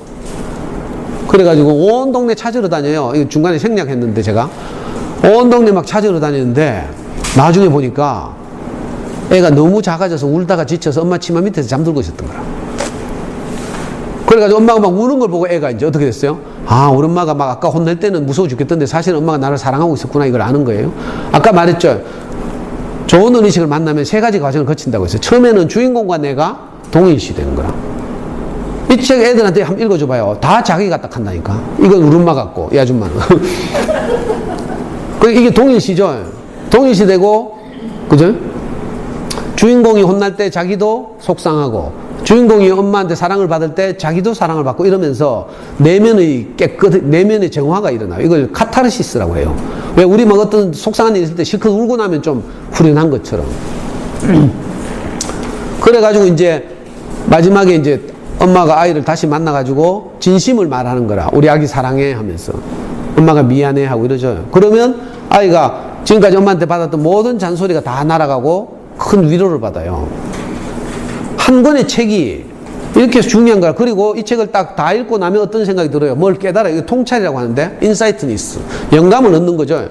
아, 엄마가 사실은 나를 깊이 사랑하고 있구나. 맨날 일상에서는 말로는 뭐 공부하라, 뭐 하라 잔소리를 했지만, 알고 보니까 나를 깊이 사랑하고 있구나. 이걸 아는 거예요. 그러면 엄마에 대한 신뢰가 생기죠. 안 그러고 우리가 일상에서 맨날 잔소리만 하는 엄마, 공부식 했는지 아닌지 확인하고 숙제했는지 안 했는지 가방 챙겼는지 안 챙겼는지 확인만 하고 이러봐요. 애들이 엄마한테서 쉬지를 못하는 거야. 안식할 데가 없죠. 여러분들도 사실은 내가 마음을 놓고 내 속 사정을 이야기하고 이럴 어떤 고향 뒷동산 같은 엄마 품 같은 이게 그립거든요. 어른이 돼도 사실 그리워요. 그래서 할아버지 할머니들 돌아가실 때도요, 다 엄마 생각하고 고향 생각하고 돌아가신다 하잖아요. 내가 편히 쉴 곳을 찾는 거죠. 근데 이런 곳이 우리 아이들에게도 필요해요. 가장 1번 후보가 누구예요? 엄마지, 엄마. 아이들이 학교 갔다 돌아오는 것은 사실은 집으로 오는 게 아니라 엄마 품으로 오는 거죠. 이 영어로 말하면 하우스로 돌아오는 게 아니고 홈으로 돌아오는 거예요. 그러니까 엄마 품으로 돌아오는 거예요. 근데 우리가 이게 잘 안 되거든요. 그래서 좋은 어린이책을 만나면 아이들이 이렇게 책과 동일시되고 책의 주인공과 책의 상황과 자기가 동일시되고 그 다음에 카타르시스, 자기 정화, 내면이 깨끗해지고 위로를 받고, 그죠? 마지막에는 중요한 깨달음을 얻고, 이렇게. 이런 과정을 거치는 거죠. 체육계가 이래서 중요해요. 지식 중심의 체육계를 통해서 절대로 느낄 수 없는. 우리 아이도, 아이고, 지금 몇 시예요? 몇 시까지 해야 돼요? 이런 과정을 거쳐서 중학교 2학년 때까지 어린이 서점을 다녔어요. 나중에 고등학교 가니까 입시 때문에 책을 못 읽어. 그런데도 어릴 때 잘 자라가지고 사교육 한 번도 안 받았다 했어요. 이거 우리 아이 수능 성적표 인증샷이에요. 엄청 잘했죠? 이게 뭐, 여러분들 뭐 모를 테니까 뭐 보여봐야 소용도 없는데, 아마 앞으로 다시는 이런 성적표 보기 힘들지도 몰라. 이게 전국에서 약 200등 한 아이의 수능 성적표예요. 아무것도 안 했다니까? 제가 할 수 없는 것을 좋은 어린이책을 읽어주면서 정서적으로 안정시키고, 뭐 이 짧은 시간에 다 말씀드릴 수는 없지만, 제가 어느 시점부터 고등학교 갔을 때는 우리 아이한테 제가 가장 자주 한 말이 뭔지 알아요? 아빠는 어떤 경우에도 너를 사랑한다. 이 말이었어요. 이 아빠들이 할 수 있는 말이 아니에요. 마음속 깊숙한 저 지하 100층쯤에는 있을지 모르지만, 그걸 건져 올려서, 길어 올려서 우리가 아이들한테 우리 마음을, 진심을 표현하는 게 쉬운 일이 아니거든요. 실제로 제가 어떻게, 아까 어린이 서점에서요, 제가 이제 우리 아이 중학교 2학년쯤 돼서 강의를 하게 됐어요. 인터넷 서점 막 생기고 이래가지고, 동네 골목 서점들이 다 경영이 어렵게 돼가지고, 이 책방 주인이 저를 12년 동안 관찰하더니, 우리 아이 중학교 2학년 때, 저보고 서점에 온 엄마들 대상으로 강의를 좀 해달래요. 그래가지고 옮길길래 제가 강의를 했잖아요. 이게 유명해져가지고, 지금 13년째 무료 강의를 하고 있어요. 교육청에도 이게 알려져가지고 저보고, 저는 뭐 은퇴한 교장선생님도 아니고요, 교육 관련 석박사가 있는 것도 아니고 이렇거든요. 근데 이 강의가 이제 교육청에 알려져가지고 제가 이제 학부모 연수를 다니게 됐는데, 이게 어제 소문이 나가지고 방송국에서 저보고 출연하래. 그러니까 제가 토요 아침 만나게 출연했잖아요. 좋은 아빠로. 사실은 맨날 발로 차는 아빠인데 어떻게 좋은 아빠로 소문이 났다니까. 그래가지고 1시간 동안 녹화를 했어요. 처음에는 우리 아들하고 같이 나가기로 했는데, 우리 아들이 그때 사춘기여서 쪽팔린다고 지는 안 나가겠대. 그래 할 수 없이 마지막에 앵커가 저보고, 아드님이 녹화방송 보실 테니까 한마디 하래. 그래서 제가 우리 아들한테 유언하듯이 말했어요. 카메라를 똑바로 쳐다보고. 아이돌들 노래 부를 때 카메라 쳐다보죠. 똑바로. 사회적 쳐다보면 안 돼. 카메라를 딱 쳐다보고. 제가 진짜 우리 아들한테 유언하듯이 내가 온 마음을, 저 깊이 있는 마음을 끄집어 올려서 우리 아이한테 이제 영원히 기억되라고 한 말이 뭔지 알아요? 사랑하는 내 아들아, 아빠는 어떤 경우에도 너를 사랑한다. 제가 아이 어릴 때는 이렇게 못했어요. 아이 어릴 때는 네가 100점 맞으면 아빠는 너를 사랑하고, 한 개라도 틀리면 너는 뒤진다. 내가 늘 이런 마음으로 아이를 키웠거든요. 근데 저도 이제 아이와 함께 많은 과정을 거치고 이러면서 무엇가 진짜 소중한지를 조금씩 알아가게 됐죠. 그래서 실제로 그 녹화방송 때 말한 것처럼 저는 아이가 다 커서도 그렇게 말했어요. 제 생각을 다 내려놓고. 제가 희망하기로는 아이가 어떤 길을 갔으면 좋겠다 이게 있지만, 아이의 생각이 다르잖아요. 그러면 항상 내 생각을 접고, 그죠? 네가 원하는 대로 해라. 아빠는 항상 너를 응원하겠다 이렇게. 그랬더니 이상한 일이 나요. 어떤 일이 난 줄 알아요? 애가 돈이 필요하면 엄마한테 카톡해. 근데 위로가 필요하거나 격려가 필요하잖아요. 항상 저한테 카톡합니다. 우리는 20살 이후로 아이가 서울로 떠나가가지고 이제 2달에 한 번씩밖에 못 보거든. 지금은 이제 외국 기업 취직해서 해외에 나가 있어요. 그러니까 이제 2달에 한 번이 아니고 6개월에 한 번 벌똥말똥이라. 너무 슬퍼요. 어릴 때 지금 엄마들이 아이 데리고 있는 게 얼마나 행복한데인 줄 알아요? 찌지고 뽑고 싸우더라도, 그죠? 좌절하지 말고, 애 잡을 수도 있죠. 또 털고 일어나서 미안하다 하면 돼. 저는 우리 애한테 정말 미안하다 소리 많이 했어요. 무릎 꿇고. 아빠가 불안해서 그랬다. 너는 아무 잘못이 없다. 대부분요, 우리가 뚜껑 열리는 거 우리가 불안해서 그래요. 애 잘못이 아니에요. 애는 자기만큼 크고 있거든요. 자기만큼 크고 이 아이들이 잘할 거거든요. 제가 들은 아주 제 스승으로부터 듣던 유명한 말 중에, 중요한 말 중에 하나가, 생명은 잘한다 이거예요. 우리 아이는 항상 자라서 자기만큼 살고 있어요. 근데 우리가 40 먹은 우리가 40의 기준으로 아이를 보니까 안타깝고 불안하고 저러면 안 되는데 싶어서 계속 입에 손대는 거죠. 가만히 놔둬도요, 아이들은 스스로 무엇을 깨달아가면서 자라요. 그냥 아무 걱정 안 해도 되는 거죠. 제가 이걸 알고 나서 이제 네가 어떤 일을 하더라도 아빠 너를 응원하겠다 이렇게 말하게 됐죠. 그래서 어머니들이 이제 초등 저학년 아이들 키우시잖아요. 가능하면 뭘 해야 돼요? 책을 좋아하게 해야 돼요. 책을 좋아하게 하려면 좋은 어린이책이 많아야 되죠. 그걸 저처럼 뭐 매주 가서 사다 날라도 되지만 사실 경제적 부담도 있고 하니까 요즘 또 사회적 환경도 좋아져서 도서관에 좋은 어린이책이 많이 있어요. 그러니까 도서관을 적극적으로 활용하고 가족 아이디 다 만들어 가지고 도서관에서 일주일에 빌리면 많이 빌릴 수 있어요. 그래서 빌려서 읽고 또 도서관에 나들이도 하고 이렇게 하면서 아이가 어릴 때 책의 맛을 알게 해야 돼요. 우리나라 책들은 주로 감동적이에요. 우리나라는 좀 환경도 어렵고 이랬으니까, 그죠? 우리나라가 처한 상황이나 이런 것 때문에 감동적인 책들이 많아요. 또 외국 책들, 번역돼 들어온 책들 보면 대부분 재밌는 책들이 많아요. 그래서 이 두 가지, 감동 아니면 재미를 알아야 애들이 책을 좋아하게 되거든요. 우리 연구소에 있는 그림책만 1000권 넘게 있어요. 지금 여기 대충 꽂혀 있는 것 같죠? 전부 세계적인 그림책이에요. 제가 어릴 때 어린이서점 다니면서 우리 아이한테 읽었던 그림책. 우리 연구소를 만드니까 주변에서 제가 13년 동안 무료 강의를 하고 이러니까 제가 어린이서점에서 강의를 하다가 10년쯤 지났는데 서점이 망했어요. 문 닫게 됐어요. 할 수 없이 지금 우리 연구소에서 제가 매주 금요일마다 무료 강의를 하고 있죠. 그 학기별로 주제를 정해가지고 한 학기는 생각하는 힘을 키우는 수학 공부, 한 학기는 제가 우리 아이를 키우는 영어 공부법, 잠순의 영어 공부법 들어봤어요? 잠순의 아이들의 소문난 영어 공부법 도서관에 가면 있어요. 이 장안의 베스트셀러인데 제가 영어를 그렇게 키웠어요. 그대로. 그러니까 해외 한 번도 안 보내고 집에서 초등학교 5학년 때부터 중학교 2학년 때까지 DVD 많이 보여줘. 그 당시에는 비디오죠, 비디오. 그래도 영어로 된 DVD 많이 보여주면 귀가 뚫혀요. 우리 애들 한국말 많이 들어가지고 전부 귀가 뚫혀가 한국말 듣고 말하고 하잖아. 그렇죠? 그거하고 똑같아요. 언어이기 때문에. 하여튼 지금 영어 말할 시간이 아니니까. 어릴 때부터 이렇게 좋은 어린이책을 꾸준히 읽고 자라니까 학습에 필요한 많은 요소들이 자라요. 그러니까 특별히 남의 설명에 의존하고, 이게 사교육에 의존하는 거죠. 그렇게 의존하지 않고 내용 공부를 스스로 하는 거라. 수학 공부도요, 교과서나 개념을 읽고 이해한 다음에 문제를 풀고, 그리고, 그죠? 수학 익힘책을 하고, 또 문제집 한 권을 풀고, 이렇게.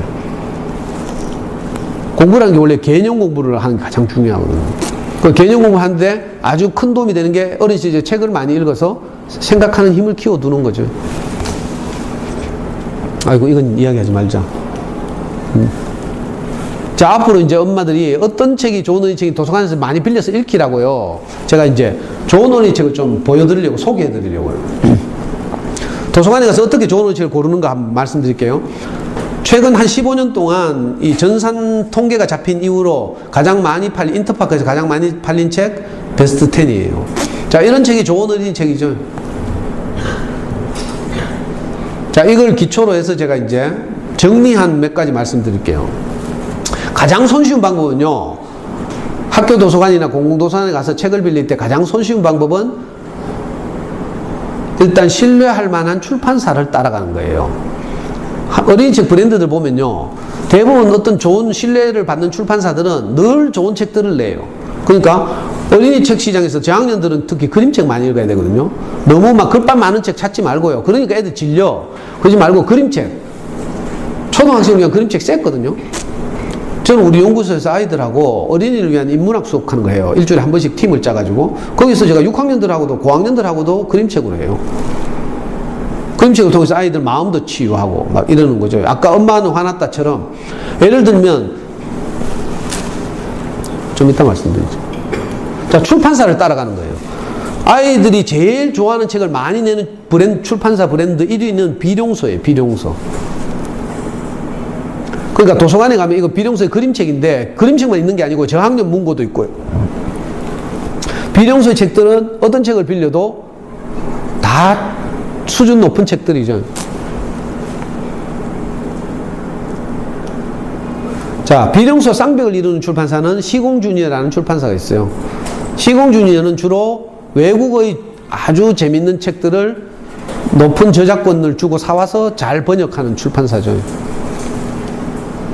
그 다음에 고학년들까지 생각한다면 창작과 비평이라고 해서 줄여서 창비라고 부르는 출판사가 있어요. 그리고 이 고학년들, 초등학생들 위한 그림책을 주로 많이 낸 출판사 중에 하나가 사계절, 그리고 길버드 어린이라는 출판사가 있어요.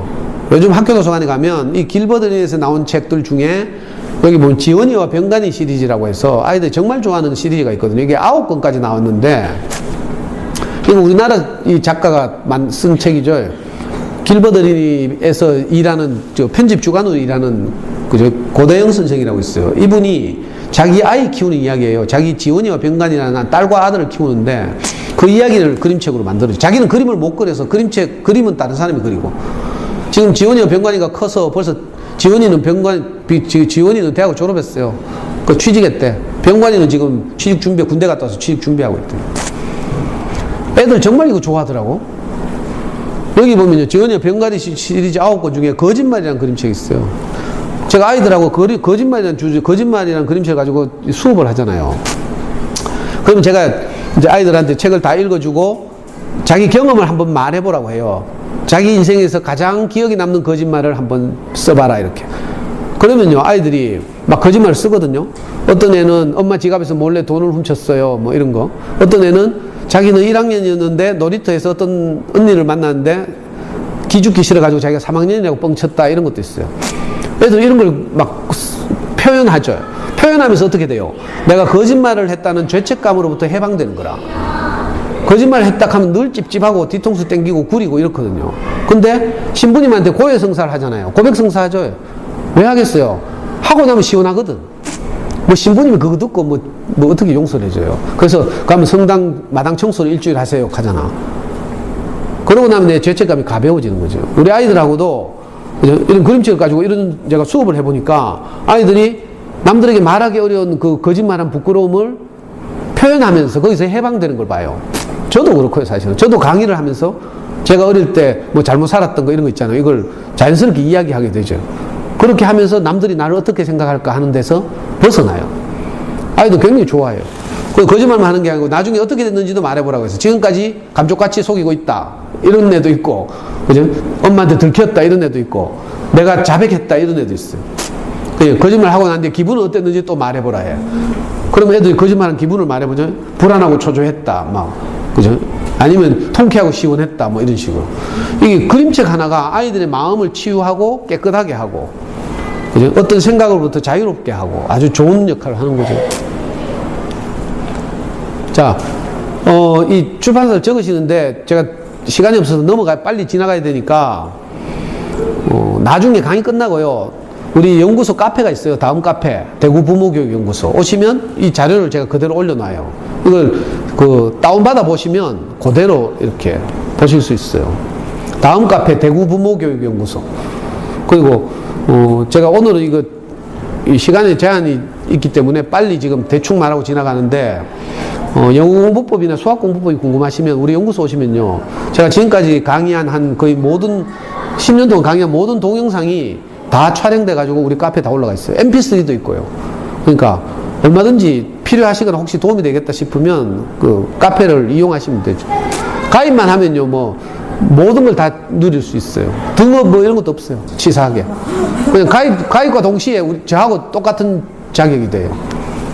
제가 제일 짜증나는 게, 어떤 카페 가입했는데 등업하기 위해서 댓글을 5개 달고 뭐 찌랄하고 뭐 그래가 또 등업 신청을 해가 기다리고 뭐 이런 거 제일 짜증나.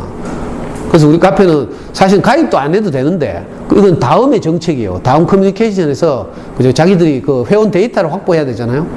그래서 할 수 없이 의무적으로 가입은 하는 거죠. 이런 출판사 쪽이 있고요. 두 번째는, 아까 첫 번째 가장 손쉬운 방법은 출판사를 따라가는 거라고 해서 도서관에서 신뢰하는 출판사를 보고 책을 빌리면 아주 재밌는 책들 많이 만나게 되죠. 두 번째는 그런 많은 책들 중에서 또 많이 팔린 책, 그죠? 오랫동안 많은 사람들의 사랑을 받은 책, 이런 걸, 그죠? 빌리거나 사거나 하면 실패하지 않죠. 지금까지 지구상에서 나온 그림책 중에 가장 많이 팔린 그림책이 뭔지 지금 소개해 드릴게요. 이 2권. 지구상에서 나온 전 세계적인 그림책 가운데 가장 많이 팔린 그림책. 너는 특별하단다. 이건 미국 그림책이에요. 언제까지나 너를 사랑해. 이건 캐나다 그림책이에요. 2권이 언제까지 너를 사랑해는 4천만 부 이상 팔렸대요. 3천만 부. 너는 특별하단다는 4천만 부 이상 팔린 책이에요. 두 권의 공통점이 뭔지 알아요? 우리 아이들의 자존감을 높여주는 책이에요. 너는 소중하다. 어떤 경우에도 너는 소중하다. 이걸 대표적으로 말해주는 책이죠. 우리나라 그림책 가운데요. 그런 대표적인 책이 뭔지 알아요? 강아지똥이죠. 강아지똥 우리나라 그림책 가운데 최초로 100만 부 이상 팔린 책이에요. 이런 책처럼. 좋은 그림책은 아이들을 따뜻하게 하고 자존감을 높여주고 어떤 경우에도 너는 소중하다. 이 메시지를 주는 책들이죠. 자, 고학년들을 위해서 가장 많이 팔린 단행본 어린이 책은 샬롯의 거미줄. 영어 버전을 제가 가져온 샬롯의 거미줄. 유명한 책이에요. 그림책의, 어린이 청소년 책의 아주 노벨상이라 불리우는 뉴베리상 수상작이죠. 저게 얼마 팔렸다 하더라? 단행본으로는 가장 많이 팔린 어린이 책이에요. 시리즈물로 가장 많이 팔린 어린이 책은 해리포터죠. 해리포터는 뭐 제가 옛날에 조사할 때만 해도 8억 5천만 부 팔렸다던데 이건 시리즈라서 그렇죠. 2위로 많이 팔린 시리즈는 나니아 연대기라고 이건 이제 청소년들이 많이 보는 책이죠. 단행본으로는 이거 고학년 청소년들이 보는 단행본으로는 샬롯의 거미줄이 가장 많이 팔렸고요. 그 다음에 어네스트 린데그린이 쓴 삐삐 시리즈 삐삐 롱스타킹이 두 번째로 많이 팔리고 그랬어요. 이게 외국 책들이죠. 이런 게 베스트셀러예요. 이런 책들은 최소한 소장해야 돼. 언니들 집에 놀러 가보고 이런 책 꽂혀 있으면 아, 저 언니가 책 좀 아는구나 이렇게 생각하면 돼요. 우리나라 책 중에서 가장 많이 팔린 책 이거 고학년용. 창비에서 나왔죠. 굉이 부리는 아이들 몽실 언니. 이건 사기에서 나온 책과 놀리는 집. 이게 고학년용으로 가장 많이 팔린 책이에요. 몽실 언니도 강아지똥을 쓴 작가 권정생 선생님이 쓰신 책인데 이것도 100만 부 이상 팔리고 초등학교 교과서에 실리고 이런 유명한 책이죠. 이런 책들이 이른바 베스트셀러예요. 자, 세 번째 방법은요. 저학년이니까 제가 주로 그림책을 읽기로 했어요. 글밥 많은 책 소용없어요. 애 부담만 주고 이러니까 글밥 적고 그림으로. 요즘은 이제 시대가 점점 달라지고 있죠. 미디어가 굉장히 중요해졌어요. 옛날에는 활자가 중요했지만 텍스트가 중요했지만 요즘은 미디어가 훨씬 중요해요. 그래서 많은 그림을 그죠? 포함하는 책, 애들 읽기 부담을 줄여주는 책을 중심으로 책의 맛을 느끼게 하면 되는데 그렇게 하려면 가장 손쉬운 방법이 수상작을 따라가는 거라. 자, 그림책의 노벨상이라고 불리는 상이 있어요. 미국에서 해마다 딱 한 권에게 그해 발간된 미국에서 발간된 영어로 발간된 그림책 중에 딱 한 권에게 주는 상이 있어요. 칼데콧 메달. 그리고 아슬아슬하게 후보작이 되었다가 떨어진 책에게는 뭐라고요? 칼데콧 아너라고 해서 몇 권에게 아너라는 그 딱지가 주어져요. 여기 보시면 노란 딱지 있죠? 이게 칼데콧 메달, 칼데콧 아너 이렇게 돼 있어요. 이 그림책이 노벨상이라고 불려요. 자, 칼데콧상을 받은 그림책이 지금 우리나라에 한 180권 정도가 번역돼 들어와 있어요. 이게 역사가 오래됐거든요. 한 100년 가까이 되니까.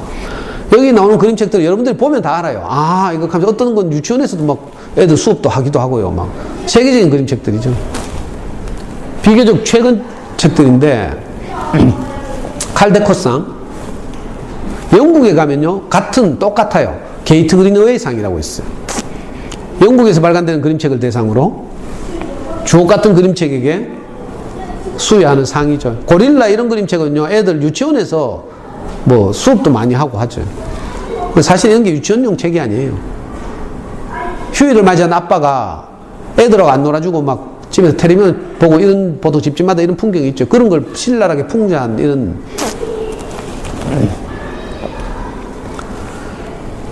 그리고 이제 영국과 미국 말고 다른 모든 나라들을 대상으로 한 그림책 페스티벌이 있는데 그 이탈리아 볼로냐라는 도시에서 열리는 해마다 2년마다 한 번씩 열리는 볼로냐 국제 도서 박람회인가 뭐 이런 게 있어요. 거기서 해마다 미국과 영국 외에 다른 나라에서 출판된 그림책을 대상으로 그죠? 라가치상이라고 수여하죠.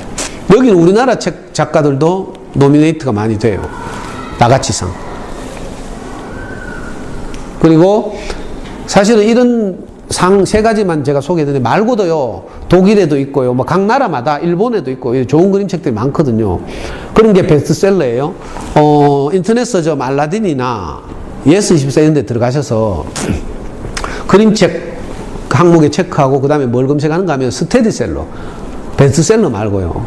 인터넷 서점에서 베스트셀러 하면 이번 주에 베스트셀러 또는 한 달간 베스트셀러 이렇게 나오거든요. 그 말고 오랫동안 많은 사람들이 구입한 책, 이거 스테디셀러죠. 거기 검색해 보시면 이런 책들이 주르륵 뜨거든요. 마지막 방법은요, 이제 좀 수준이 높아지는 거죠. 책의 세계로 이제 입문해가지고 아이들과 책을 읽고 도서관을 많이 다니다 보면 이제 수준이 높아져서 작가를 따라가는 거라.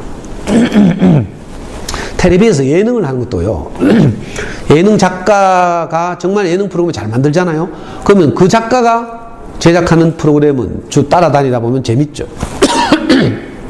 요즘 제일 뜨는 예능이 뭐예요? 효린의 민박. 보는 사람 있어요? 지금 JTBC가 공중파보다 더 인기 있다니까. 저는 아예 MBC, KBS 요즘 안 보잖아. 안 그래도 뭐 찌라리가 파업하고 난리가 나고 막 이래가. 그죠? 근데 JTBC 보면요, 진짜 예능 잘 만든다니까. 왜 그런 줄 알아요? 그 유명한 PD가 딱 스카우트 돼 가가지고 재밌는 거 많이 만들어요. 이번에 또 어떤 뭐 누가? 그 뭐야? K-팝 스타? SBS K-팝 스타 만든 PD가 이번에 JTBC 스카우트 돼 가가지고 새로운 프로그램을 제작한대. 그게 뭔가 하면 YG라고 알아요? 양현석을 주인공으로 해서 전국에 있는 50개 기획사를 방문하는 거라. 그래, 그 기획사에 조언하고 기획사에서 키우고 있는 애들 이렇게 상담하고 뭐 이런 프로그램. 그걸 곧 한대. 여러분도 관심이 없는갑다. 난 근데 관심이 많거든. 아이들이 워낙 아이돌을 추종하고 이러니까 내가 아이돌을 알아야 아이들 세계를 알고 상담도 하고 하잖아요. 하여튼 재밌는 거 나온대, 곧. 마찬가지로 좋은 어린이 책도요. 그죠? 신뢰할 만한 작가를 알면 훨씬 더 재밌어요. 아까 권정쌤 이야기했어요. 우리나라에서 권정쌤 같은 분이 다시 나타날까 싶을 정도로 벌써 돌아가신 지 10년이 됐는데 이분의 작품들은 전부 아이들을 위로하고 격려하고 고생하고 이렇게 험하게 살아가는 사람들을 조명하고 이러는 거죠. 이분이 쓴 대표적인 강아지똥, 아까 말한 몽실언니 이런 책들은 다 100만 부 이상 팔렸어요. 여기 엄마카트리, 오소리지 꽃밭 이런 것도 다 권영쌤이 안동에 살면서 실제로 들었던 이야기, 목격한 이야기를 전부 그림책으로 만든 거예요. 실제로 지금 안동에 가면요, 권영쌤 사시던 동네에 제 강의 지금 재생했죠. 제 목소리 들린다? 그래, 그 공짜로 다 들을 수 있어요. 유튜브 가도 제 강의 한 5년치 이상 올라와 있어요. 그 권영쌤 안동에 사시는데 사시던 동네 있잖아요. 가면 초등학교 폐교 하나를 완전히 권정생 동화나라라고 꾸며놨어요. 아이들 데리고 소풍 한가 봐요, 가을에. 권정생 동화나라 가면 권정쌤 일대기를 영상물로도 제공하고요. 학교 운동장에 보면 강아지똥, 엄마 까투리, 몽실언니, 조형물도 있고요. 아이들이 그 동화책의 세계를 접하게 하는데 아주 친밀하게 하는데 아주 중요한, 저는 연구소에서 아이들하고 우리 막 100몇십 명이 그 소풍도 가고 됐어요. 권정생 동화나라. 여기서 차로 한 1시간밖에 안 걸려요. 우리나라를 대표하는 작가라고 할 수 있죠, 사실은. 옛날에 이제 일제시대 같은 뭐 방정환, 이원수 뭐 이런 분들이었다면, 그죠? 1960년, 70년대 이후로는 권영선생님이죠. 자, 권영선생님이 이제 옛날부터 오래된 우리나라 작가라면 요즘 들어서 각광을 받고 스타덤에 오른 작가가 백희나 씨죠. 이 백희나 씨가 쓴 유명한 그림책 구름빵. 이건 나온 지 10년밖에 안 되는데 벌써 100만 부 이상 팔렸어요. 처음으로 그림책에 아빠를 주인공으로 끌어들여가지고 애들이 아침 굶고 회사 출근한 아빠를 찾아간다는 이야기죠. 그리고 이분은 뭐 미국에서 이상한 거 전공해가지고 뭐 닭공예인가 닭종이 공예인가 이걸 전공해가지고 그림책의 그림이 회화가 아니고, 그죠? 자기가 이렇게 작품을 만들어요. 자기는 무슨 장난 전문가 이렇게 해서 소개하던데, 이 소품으로 닭종이 이런 걸로 사람 직접 만들죠. 여기 보면 장수탕 선생님 있잖아요. 동네 목욕탕에 가면 냉탕에서 늘 나타나는 할머니인데, 요걸 종이로 만든 거예요. 이래가지고 사진을 찍는 거죠. 그 사진을 그림책의 배경으로 다 사용하는 독특한 작가죠. 보통 작품이 회화잖아요. 회화거나 뭐 이런 일러스트거나 이런데, 이분은 그죠? 자기 작품을 이제 사진 찍어서 배경으로 삼는. 올해 초에요, 알사탕이라는 작품이 새로 나왔어요. 저는 이건 구름빵을 능가하는 대작이라고 생각이 돼요. 보자마자 제가 너무 감동이 돼가지고, 원래는 지금 제가 그 엄마들한테 우리 연구소에서 하는 매주 금요일마다 하는 강의를 원래는 이 그림책 이야기 하거든요. 금요일마다 한 권씩 제가 주옥 같은 그림책들을 엄마들한테 읽어주고 거기서 무엇을 우리가 건져 올려서 아이들하고 나눌 것인가 이런 주제로 이야기를 하는데, 이 책 3월달에 나왔는데 나오자마자 제가 바로 사서 엄마들한테 강의도 하고 이런 적이 있어요. 정말 감동적인데 시간이 없어서 제가 다 말씀 못 드리는 게 아쉬워요. 한 권 한 권을 가지고 소개해도 1시간 2시간을 그냥 훌쩍 할 수 있는 좋은 책들인데, 아까 엄마는 화났다 이걸 쓴 최숙희 씨도 우리나라를 대표하는 작가죠. 안타깝게도 이분은 2년쯤 전에 너무 이렇게 다작을 하다가 표절 시비에 휘말렸어요. 일본의 그림책을 뺏긴 게 들통나가지고 요즘 새로운 신간을 못 만들고 있는데, 그래도 이 엄마가 화났다, 너는 기적이야 이런 책들은 아주 유명한 책들이죠.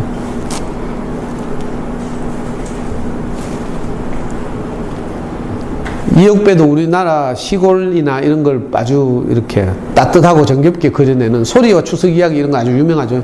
추석이 다가오면 소리의 추석 이야기라든지 또는 뭐 추석과 관련된 이런 그림책들 아이들하고 읽고 하면 참 좋죠. 뭐야? 내가 잘못 눌렀다.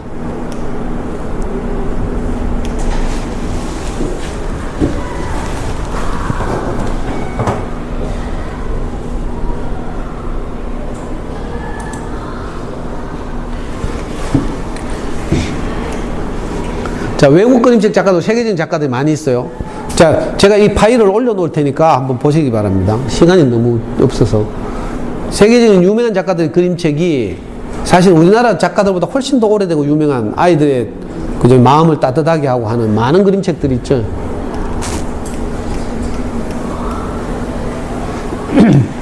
혹시 어린이책에 관심이 생기시면 도서관에 가셔서 이 2권을 한번 빌려보시라고요. 우리 아이로 하여금 어떻게 책을 좋아하게 할지에 대한 불후의 명작 2권이에요. 많은 책을 권할 수 있지만 너무 부담될까봐 딱 2권만 제가 권해요. 우리 아이 책날개를 달아주자. 나온 지 벌써 15년이 지났는데 이 장안의 베스트셀러죠. 우리나라 사람이 쓴 거예요. 가끔씩 대구도 내려서 강연도 하시는 김문아 씨라고 있는데 이분이 쓴. 그리고 다른 하나는 소설처럼 이라는 책인데, 이거는 프랑스 소설가가 쓴 책이에요. 우리 아이들이 책을 읽을 때 우리 태도가 어떻게 해야 될지에 대해서 아주 영감을 주는 그런 작은 책이에요. 저도 학교 강의를 하면서 11시에 하는 강의는 처음 해보거든요. 그러니까 저도 적응이 잘 안 되고, 또 애들 12시 되면 1학년들은 막 수업 끝나고 점심이고 뭐 이런데 저학년 엄마들 붙들어 놓고 칼락하니까 저도 불안해가지고, 그래서 빨리 끝내는 거 다 생략하고 지금 빨리 끝내는 거예요. 혹시 좀 더 이제 시간적 여유가 있고 이래서 제가 좀 더 이렇게 충분히 말씀드린 학교들이 있어요. 아파트 밀집 지역에 가면 2시간씩 이렇게 하는 그런 강의들이 우리 그 연구소 카페 다 올라와 있으니까, 동영상을 보시고 싶은 분은 동영상을 보시고, 아니면 mp3를 들으시면서 운동하거나 뭐 설거지 하거나 이러면 되죠. 다른 뭐 강의들도 많이 있으니까 혹시 조금이라도 도움이 되었으면 좋겠고요. 이 오전에 벌써 통합하고 그죠? 흩어져 가지고 또 저학년 하는 거죠. 이 보통 강행군이 아닌데, 제가 학교에서 이렇게 하는 이유를 알아요. 왜냐면 엄마들이 잘 안 모이거든. 보통 그 엄마들이 잘 안 모이고 일하러 다니시는 분도 많고 이런 지역에서는 이렇게 엄마들 모일 기회가 잘 없으니까 이렇게 한꺼번에 두탕 뛰는 거죠. 학위는 10번 다 해야 되고 이러니까 통합 5번, 저학년 5번, 고학년 5번 이렇게 교육실에서 반드시 하게 하니까 어쩔 수 없이 학교에서 이렇게 하는 걸 이해하는데, 사실 어머니들도 피곤하고 그렇죠. 그럼에도 불구하고 이렇게 잘 들어주셔서 감사하고, 저도 무슨 뭐 화장실 갔다 그냥 나온 것처럼 좀 하여튼 다음에 기회가 돼서 또 뵐 수 있으면 좋겠습니다. 감사합니다.